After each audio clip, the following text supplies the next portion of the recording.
Kisah nyata, jenazah bertubuh kecil tapi berat saat dibawa. Ternyata semasa hidup, mengerikan. Sebagai insan yang lemah, terkadang kita lupa tentang persiapan hadapi ajal yang memang tentu untuk tiap-tiap manusia di muka bumi ini.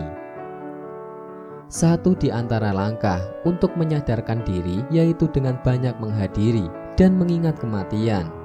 Karena hal itu yang paling dekat dengan kita.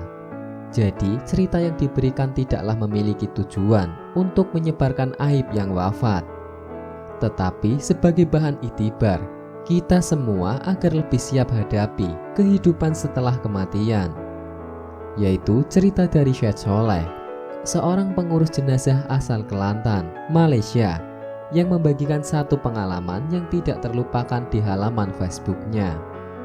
Ketika itu, dia mengurusi jenazah seorang korban kecelakaan kurang lebih 2 tahun lalu.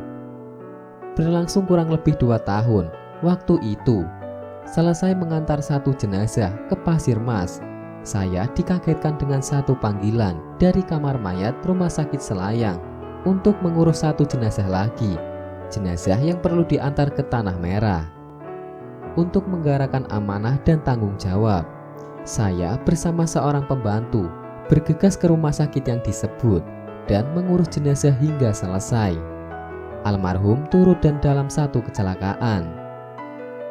Sistem penyucian membutuhkan waktu 2 jam karena pendarahan yang banyak dari mulut, telinga, dan hidung almarhum. Selama masa pengurusan, hati saya tidak berhenti berdoa agar jenazah dapat dipermudahkan secepat mungkin saja. Setelah disolatkan, saya bersama dengan rekan memulai perjalanan ke pantai timur. Lalu sepanjang perjalanan, saya saksikan ada perubahan pada raut muka pembantu saya yang tengah mengemudikan ambulan. Pada akhirnya, perkiraan saya terjawab waktu pembantu saya kemukakan pertanyaan mengenai info almarhum yang serba sedikit. Saya katakan padanya kalau jenazah berusia sekitar 20 tahunan dan memiliki postur badan kecil.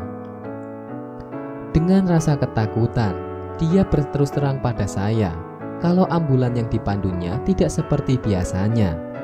Ia merasa begitu berat dan perjalanan yang membutuhkan waktu lebih kurang 5 jam menjadi 9 jam. Dalam kondisi seperti ini, saya ambil langkah untuk tenang dan tidak berpikiran sebagian jenis. Saya hanya berdoa pada Allah Subhanahu wa Ta'ala agar jenazah ini selamat sampai ke tempat yang dimaksud. Hampir jam 12.30 malam, kami selamat sampai ke tempat Tanah Merah.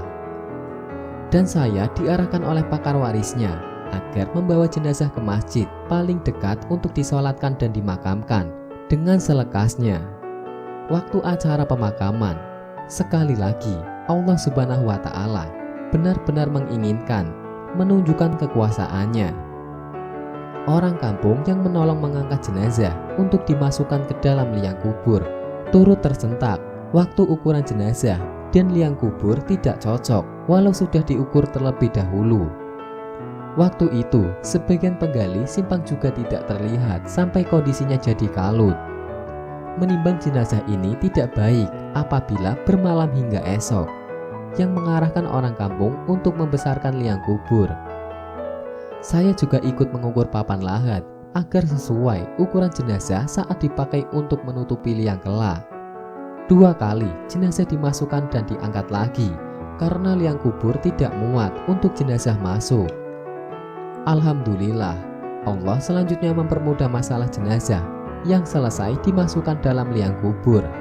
Namun sekali lagi, saya dan orang kampung terperanjat waktu papan lahat yang saya ukur sendiri barusan tadi jadi kecil ketika sistem tutup liang kubur. Allahu Akbar. Ini yakni pengalaman pertama dalam kehidupan saya sepanjang mengurus jenazah dan tidak pernah lagi alami kejadian seperti ini. Saya kuatkan hati orang kampung dengan mengajak mereka berdoa agar Allah Subhanahu wa Ta'ala mengampunkan dosa-dosa almarhum. Setelah menanti agak lama, selanjutnya pakar waris almarhum datang dengan papan lahat yang baru keadaan jenazah telah berhasil disempurnakan. Syukur, sepanjang perjalanan pulang ke Kuala Lumpur, saya dan pembantu makin banyak diam. Semua momen haru yang kami lalui baru saja tadi meninggalkan kesan yang susah dilupakan. Apa yang perlu diambil sebagai pelajaran, yakni hikmah Allah Subhanahu wa Ta'ala yang tunjukkan kekuasaannya pada kita yang masih hidup. Tidak perlulah diungkit apakah dosa yang telah ditangani oleh almarhum sampai kematiannya diuji sedemikian rupa. Demikian sebaliknya, kita jadikan hal sejenis itu sebagai itibar dan pengingat agar menjauhi perkara yang dilarang olehnya. Wallahu a'lam bishawab.